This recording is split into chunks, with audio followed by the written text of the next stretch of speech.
innaka antal alimul hakim. Rabbi shrah li sadri wa yassir li amri wahlul 'uqdatam min lisani yafqahu qawli. Suratul Kafirun wa tusamma aydan suratul Munabazah awil Mu'abadah wa suratul Ikhlas ay ikhlasil ibadah wa suratul Muqassisah ayil mubri'ah minan nifaq wa yasitu ayat. Di pada malam hari ini kita mencoba menelaah surat Al-Kafirun yang diberi nama pula surat Al-Munabazah atau Al-Mu'abadah.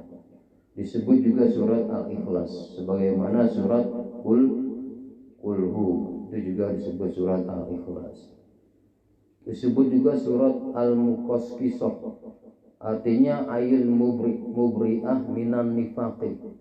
Jadi surat Al-Kafirun ini disebut juga surat Al-Muqassisah, Al-Muqassisah ayil mubri'ah minan nifaq. Surat yang salah satu faedahnya bisa menyebabkan kita lepas dari kemunafikan.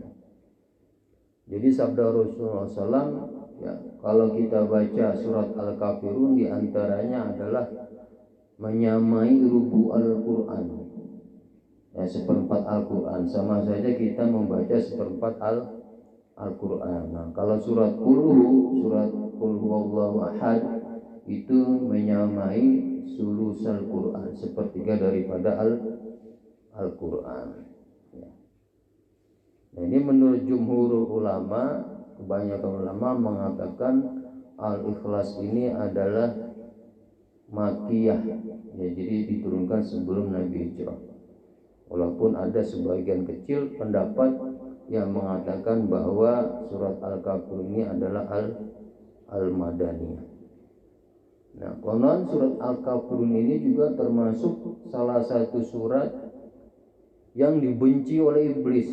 Nah, iblis benci banget nih, ya, kalau kita membaca surat Al-Kafirun. Makanya Rasulullah sering menggandengkan antara surat Al-Kafirun dengan surat Al-Ikhlas, karena sama-sama surat Al-Mubri'ah minan nifaq yang mengandung arti bisa membebaskan kita melepas diri dari kemunafikan atau kekufuran. Bismillahirrahmanirrahim.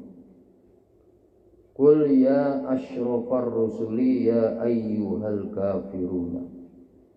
Qul, katakanlah wahai Muhammad, ayya asyrafar rusuli, wahai yang termulia daripada para rasul. Katakan apa? Ya ayyuhal kafiruna, wahai orang-orang yang mengingkari Tuhan. Mana asli daripada kafaro ini adalah menutupi, sataro. Makanya petani disebut al-kufar, ya. Ada dalam Al-Quran itu. Yu'jibul kufaro nabatuhu, ya, bagaikan pepohonan yang membuat petani itu merasa heran. Kenapa petani disebut kafiroh? Karena petani itu menutup benih kemudian diuruk dengan tanah. Jadi mana aslinya kafaroh adalah sataro. Kalau masalah akidah berarti dia menutup dirinya dari kebenaran, sehingga disebut dengan al-kafir. Nah, kafir ini juga mencakup musyrik. Jadi orang musyrik itu juga termasuk kategori kafir yang mengingkari Allah, ya, mengingkari wujudnya Allah. Misalnya ateis itu kafir, ya, secara definisi. Atau dia percaya adanya Tuhan yang esa Allah tetapi menyekutukan, sebagaimana orang-orang Quraisy. Jadi di sini asbabun nuzulnya ruwiya annal Walid bin Mughirah wal As bin Wa'il wal Aswad bin Abdul Muttalib wa Umayyah bin Khalaf qalu li Rasulullah SAW. Jadi ada 4 orang itu, Walid bin Mughirah, As bin Wa'il, Aswad bin Abdul Muttalib, kemudian Umayyah bin Khalaf berkata kepada Rasul, Ya Muhammad, wahai Muhammad, halumma. Dia nyebut nama Muhammad karena enggak iman, tidak mengatakan ya Rasulullah. Ya Muhammadu, ya wahai Muhammad, halumma hatta na'budu ilahaka muddatan wa ta'budu alihatana muddatan wa yasulu asulhu bainana wa bainaka wa tazulu adawatu min bainina wa in kana amruka rasyidan akhadna minhu haddan wa in kana amruna rasyidan akhadna minhu haddan. Fa nazalat hadhihi surah falamma nazalat wa qara'aha ala rusihim syatamuhu wa aisu minhu. Jadi 4 orang ini ya. Jadi kita cerita sedikit ya. Jadi orang Quraisy ya, kafir-kafir Quraisy yang belum mengimani risalah Muhammad, itu mereka merasa punya kesamaan karena mereka juga mengaku mengikuti agama Nabi Allah Ibrahim. Ibrahim kan dulu di kota Mekah, dia yang membangun Ka'bah ya dengan anaknya Ismail. Karena dia merasa ada unsur kesamaan, jadi mereka beranggapan gak jauh-jauh amat dari kebenaran atau ajaran yang dibawa oleh Rasulullah Sallallahu Alaihi Wasallam. Kemudian mereka juga sejarahnya itu merasa lebih ahda, merasa lebih mendapatkan petunjuk lebih baik daripada orang Yahudi dan Nasrani.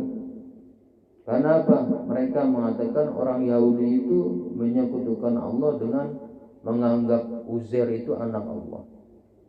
Kemudian orang Nasrani menganggap Isa anak Allah. Mereka orang kafir Quraisy pada waktu itu merasa lebih mulia. Mereka menyembah malaikat di samping menyembah Allah. Allah mereka paham. Ya. Kemudian menyembah jin. Mereka dengan begitu merasa lebih mulia karena yang mereka sembah adalah orang yang dekat dengan Allah, yaitu malaikat ataupun jin. Kalau Yahudi dan Nasrani ini menyekutukan Allah dengan makhluknya. Disinilah mereka merasa lebih mendapat lebih benar lah anggapan mereka begitu. Ya. Lalu terjadi ya merasa terusik keyakinannya, berusaha membujuk beliau Rasulullah. Yang pertama ditawarkan adalah harta. Kalau engkau mau harta, kami kasih kamu jadi nanti orang terkaya. Rasulullah menolak. Kalau engkau mau, aku kasih engkau pilih perempuan yang paling cantik, silakan kau jadikan istri. Rasulullah menolak. Nah, kalau yang terakhir akhirnya mengajak satu kesamaan, yaitu mengajak Rasulullah, coba kita cari kesamaan lah, nggak usah cari perbedaan. Kami menyembah Tuhanmu 1 tahun, sebagian riwayat ya, engkau menyembah Tuhan kami satu tahun. Jadi dibagi-bagi. Alasannya kalau memang kamu dalam kebenaran, kami juga ikut kamu karena sama-sama menyembah. Kalau kami yang benar, kamu juga dapat kebenaran karena kamu menyembah Tuhan kami juga. Dialognya seperti itu ya, bujukannya, rasionalnya seperti itu ya. Rasulullah menolak ya. Fa in kana amruka rasyidan akhadna minhu haddan wa in kana amruna rasyidan akhadna minhu haddan ya. Jadi orang kafir Mekah itu ya, dalam ayat lain dikatakan wala in sa'altahum man khalaqas samawati wal arda wa sakhkhara asy-syamsa wal qamar la yaqulunna Allah. Di dalam surah Al-Ankabut ya. Seandainya engkau bertanya kepada mereka kafir Quraisy, siapa yang menciptakan langit dan bumi? Siapa yang telah mengatur matahari dan rembulan sehingga terbit di arah timur, terbenam di waktu barat, kemudian rembulan terbitnya pada malam hari? Mereka pasti mengatakan Allah, mereka percaya kepada Allah. Tetapi mereka mencampur adukan ibadah mereka dengan menyembah selain Allah. Di antaranya adalah menyembah malaikat dan jin. Alasannya liyuqarribuna ilallahi zulfa, supaya karena alasan mereka malaikat dan jin ini bisa membawa mereka lebih dekat kepada Allah. Ini pada kesempatan yang lalu kita sudah jelas bahwa ucapan mereka ini hanya alibi saja. Jadi hati mereka lebih mengagungkan berhala daripada mengagungkan Allah. Udah kita bahas ya. Jadi hanya alibi. Kemudian walain sa'altahum man nazzala minas sama'i ma'an fa ahya bil arda min ba'di mautiha la yaquluna Allah. Seandainya engkau tanya mereka itu orang-orang kafir Quraisy, siapa yang telah menurunkan air dari langit, lalu Allah menghidupkan dari air itu akan tumbuh-tumbuhan, pasti mereka akan menjawab Allah. Mereka percaya, tapi tauhid mereka tidak tauhid, menyekutukan Allah dengan makhluknya. Mereka sering kalau sumpah wallahi. Mereka kenal Allah, menyebut bahwa Allah itu Tuhan, mereka tahu. Makanya di sini mereka merasa lebih lebih benar lah daripada orang Yahudi dan Nasrani. Itu cerita tentang orang Quraisy. Kul, lalu dijawab sendiri Allah, disuruh katakan. Jadi ada 5 surat ini yang pakai kata-kata kul. Di antaranya kul uhiya ilayya annahu istama'a nafarun minal jinni dalam surat Al-Jin. Kemudian kul huwallahu ahad. Kemudian kul a'udzu kul ya ayyuhal kafirun. Kemudian al-mu'awwizatayn. Ini menandakan bahwa perkara tauhid ini adalah urusan Allah, bukan urusan Nabi, sehingga bisa ditawar-tawar.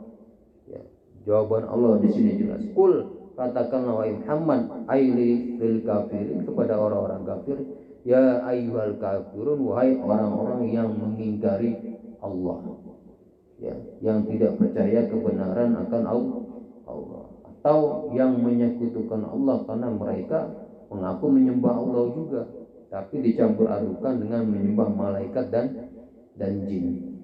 Ya. Ini menandakan bahwa perkara tauhid ini nggak main-main. Nah di sini kalau kita telusuri ya ayyuhal kafirun, di sini ada nisbah atau penyematan nama kafir kepada orang-orang Quraisy yang belum beriman. Padahal Rasulullah kita tahu, dan mereka itu pasti marah kalau disematkan kata-kata kafir, ya. Karena mereka merasa beriman kepada Allah, kata mereka, ya. Jadi penyematan kata-kata kafir di sini mereka marah. Kenapa di sini ditegaskan ayyuhal kafirun, wahai orang-orang kafir yang mengingkari kebenaran, menutup diri dari kebenaran. Ya. Ini dikatakan bahwa padahal beliau Rasulullah itu sangat ingin dakwanya itu berhasil sehingga masuk Islam semua. Kenapa di sini pakai ya ayyuhal kafir? Karena dalam ayat lain Rasulullah tidak tegas mengatakan al-kafirun, ya, ketika menghitabi mereka orang yang belum percaya. Ya. Jadi di dalam ayat lain redaksinya bukan ya ayyuhal kafirun, qul aghairallahi tad'uni ayyuhal jahilun, kata-katanya al jahilun.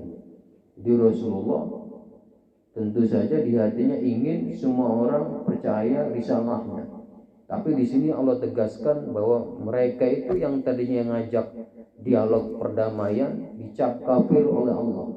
Makanya di sini keterangannya adalah ini termasuk salah satu bukti kenabian beliau. Karena apa? Karena orang yang 4 ini, yaitu Al-Walid bin Mughirah, kemudian As bin Wa'il, Al-Aswad bin Abdul Muttalib, kemudian Umayyah bin Khalaf, ini memang sampai akhir hayatnya enggak percaya kepada risalah Nabi kita Muhammad sallallahu alaihi wasallam. Ini termasuk bukti kenabian beliau. Di sini Allah ya ayyuhal kafirun. Jadi penyematan kata kafir di sini karena memang Allah sudah memberitahukan kepada Nabi kita bahwa mereka yang 4 ini yang mengajak gantian beribadah, ya, 1 tahun menyembah Tuhan mereka, 1 tahun menyembah Tuhan Nabi, mereka sampai akhir hayatnya pun tidak akan menerima kebenaran, tetap kafir, dan sejarah membuktikan. Makanya ini termasuk dalailun nubuwah surat ini. Ternyata betul bahwa Walid bin Mughirah, Al-As bin Wa'il, Aswad bin Abdul Muthalib, kemudian Umayyah bin Khalaf sampai akhir hayatnya tidak mengakui risalah Nabi kita Muhammad sallallahu alaihi wasallam. Jadi karena unsur itu, makanya di sini sematanya kata al-kafirun. Rasulullah terkadang tidak menyebut kata-kata kafir dalam ayat lain tadi, qul ghairallahi tad'uni ayyuhal jahilun. Apakah ya engkau mengajak aku untuk mengajak menyembah selain Allah, wahai orang-orang yang bodoh? Bukan al-kafirun. Kenapa di sini pakai al-kafirun? Karena asbabun nuzulnya tertuju kepada kafir yang muayyan, yaitu 4 orang tadi, yang dalam ilmu Allah jelas mereka ini tidak akan pernah mempercayai risalah Nabi Muhammad atau akan terus menerus kafir. Nah, kemudian ada ajakan orang untuk menyebut ya yang berlainan dengan agama kita jangan disebut kafir, tapi non muslim. Lalu kalau kita sebut kafir apakah boleh? Boleh, memang kafir. Cuma untuk istilahnya adab kita ya, dan alhamdulillah masyarakat kita sudah mempraktekkan. Jarang tuh kita nyebut teman kita kafir. Enggak. Manggil nama. Enggak ada kata-kata itu kafir itu, alhamdulillah di masyarakat kita tidak dibiasakan untuk dikatakan. Sebagaimana Rasulullah pada dirinya itu ingin orang yang didakwakan itu masuk Islam semua. Tetapi innaka la tahdi man ahbabta walakinallaha yahdi may yasha. Di Rasulullah innama anal mu'ti wa ana qasim. Aku yang memberikan, aku yang berusaha untuk menyampaikan hidayah, tapi hidayah itu di tangan Allah. Katakanlah wahai Muhammad kepada mereka itu yang sampai akhir hayatnya tidak percaya kepada risalahmu, la a'budu ma ta'budu. Ya, ini jumlah daripada fi'il fa'il dan maf'ulnya menjadi maqulul qaul. Jadi apa yang diucapkan yaitu la a'budu ma ta'budu fi mahali nasbin. Ya. La a'budu, tidak akan menyembah aku akan sesembahan ta'buduna yang kamu sembah. Aila a'budu allazi ta'buduna fil mustaqbal. Aku tidak akan menyembah kepada sesembahan yang kamu sembah fil mustaqbal, di masa yang akan datang. Ya. Jadi ini ada fi'il mudhari dimasukin la, berarti tidak akan pernah menyembah pada masa yang akan datang sebagaimana yang kamu ajak aku untuk menyembah sesembahan kalian. Nggak akan terjadi itu ya. Nah kalau yang akan datang nggak akan terjadi, sekarang juga zaman hal pasti Rasulullah nggak akan menyembah sesembahan mereka. Tuh. Jadi la a'budu ma ta'budu, tidak akan menyembah. Jadi fi'il mudhari dimasukin la, berarti istiqbalnya lama ya. Dalam jangka lama, tidak akan pernah aku menyembah sesembahan yang kamu sembah. Atau di sini bisa diartikan masdariyah. Jadi ta'buduna dijadikan masdar. Aila a'budu ibadatan misla ibadatikum. Aku enggak akan menyembah dengan model sesembahan kalian, yaitu kalian menyekutukan Allah dengan malaikat dan jin atau dengan patung-patung. Ya. Kemudian wala antum abiduna ma a'budu, dan tidak pula bermula kalian itu orang yang mempunyai sifat menyembah ma akan perkara a'budu yang senantiasa aku sembah. Ya. Ini juga termasuk ada yang mengatakan pentauhidan, diulang-ulang berulang kali supaya untuk menegaskan ya tauhid, penegasan bahwa masalah tauhid ini bukan main-main. Jelas Islam ya Islam, jahiliyah ya jahiliyah, syirik ya syirik, kufur ya kufur, Islam ya Islam, jelas. Kamu juga tidak akan mungkin mempunyai mempunyai sifat orang yang menyembah terhadap sesembahan yang aku sembah. Wala ana abidum ma'abatum, wala ana, dan tidaklah bermula aku itu abidun, orang yang mempunyai sifat menyembah, ma'abatum, akan sesembahan yang kalian sembah. Ya. Nah di sini ya, jadi di sini wala ana abidum ma'abatum, Rasulullah ini disifatinya dengan dua. Yang pertama a'bud, ya, sigot fi'il, kemudian isim fa'il abidun. Abidun itu isim fa'il. Ini membuktikan bahwa ibadah beliau Rasulullah, ibadah beliau itu tidak akan menyembah, ya, baik secara perbuatan maupun secara sifat. Jadi abidun kan isim fa'il, berarti sifat yang as-subut. Tidak akan perbuatan beliau itu menyembah sesembahan yang mereka ajak untuk disembah. Dan juga sampai kapanpun, baik sekarang maupun yang akan datang, Rasulullah mempunyai sifat menyembah sebagaimana, atau mempunyai sifat ibadah, ritual ibadah sebagaimana ritual ibadah mereka. Jadi bentuk apapun penyembahan itu tidak akan terjadi dan tidak akan dilakukan oleh Rasulullah. Makanya surat ini dikatakan al-mubri'ah minan nifaq, ya, surat yang mengandung arti bisa menyebabkan kita melepas diri dari kemunafikan, karena ini penegasan yang jelas, jahiliyah ya jahiliyah, Islam ya Islam, ya, wala ana abidum ma'abattum. Dan juga aku tidak akan mempunyai sifat menyembah terhadap sesembahan yang telah kamu sembah. Nah ini untuk membuktikan bahwa sejak zaman Nabi belum diangkat jadi Rasul pun, ya, ana abidum ma'abattum wala ana abidum ma'abattum mengandung arti, ya, sebelum kenabian pun Rasulullah tidak pernah mengikuti ibadah mereka orang-orang kafir Quraisy. Ma'abattum, perkara yang telah kamu sembah, baik sebelum Isa, sebelum beliau diutusnya di Rasul, sekarang ini ketika beliau dialog dengan mereka, dan juga yang akan datang, Rasulullah tidak akan menyembah dan juga tidak akan mempunyai sifat beribadah seperti ibadahnya mereka. Dijelasin, penegasannya jelas, ditaukid, diulang-ulang. Ailan ya'tadda minni ibadatu sunamin fil jahiliyah wala ana abidum ma'abattum. Artinya tidak terbiasa dari aku untuk muncul suatu ibadah menyembah berhala pada zaman sebelum aku diutus, zaman jahiliyah. Fakaifa turja minni fil Islam.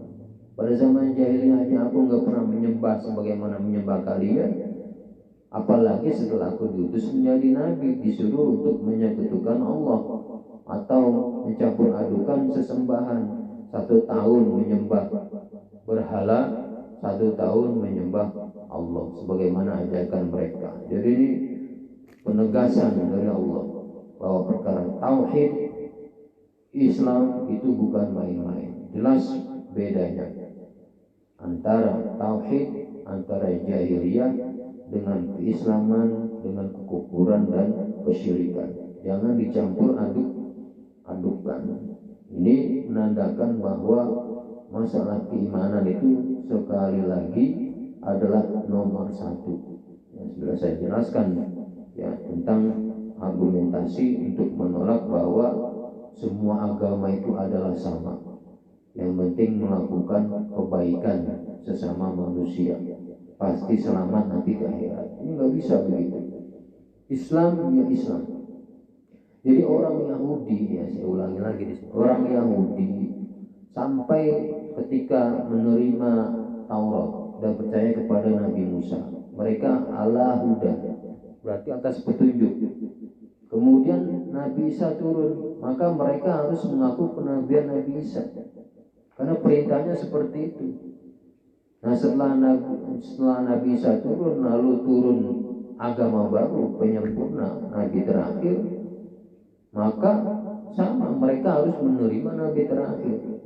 Jadi perintahnya seperti itu, tidak membeda-bedakan para nabi. Semua nabi yang diutus oleh Allah itu harus diterima, dipercayai. Kalau dipilih-pilih berarti keimanannya itu enggak murni, mesti dipertanyakan. Jadi mestinya kan begitu ya logikanya. Allah sudah memerintahkan seperti itu, mestinya taslim. Mau nabi dari mana, kayak dari Arab, kayak keturunan Nabi Israel, kayak terima semua. Karena di kitab mereka pun seperti itu. Di kitab Taurat memberi kabar bahwa akan ada nabi akhir zaman. Kitab Injil begitu juga. Mestinya kalau mereka benar-benar mengaku mengikuti Taurat dan Injil, ya ikuti, yaitu beriman dengan risalah Nabi yang terakhir, yang merupakan agama yang penyempurna, yang paripurna, ya seperti itu mestinya. Nah, sekarang kedudukan Yahudi dan Nasrani bagaimana? Yang mereka selama tidak mengakui kenabian Nabi kita Muhammad, mereka bukan berarti laisu ala hudan. Jadi mereka bukan di atas petunjuk. Clear. Bisa kita katakan kafir, bisa katakan musyrik.